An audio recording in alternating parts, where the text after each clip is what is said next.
guys! I'm now here at the Binangonan Angono Petroglyphs.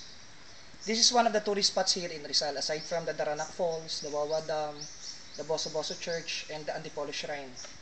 Now going here, I started from Cubao. It took me almost 2 hours to go to here. Then I alighted in the Municipal Hall in Angono.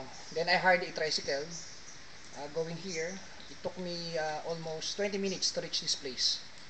Now, what is this place? Or what do you mean by petroglyphs? Actually, there are human drawings of 127 of them, of animals and human figures, and it was dated to have existed as early as 3000 BC.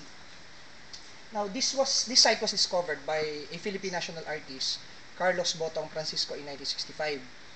So right now, it was declared as a national heritage. The site is really fascinating. You can see it's really that old. Now, this site was included as one of the 100 most endangered sites in the world. Again, the petroglyphs in Binangonan, Angono, Rizal.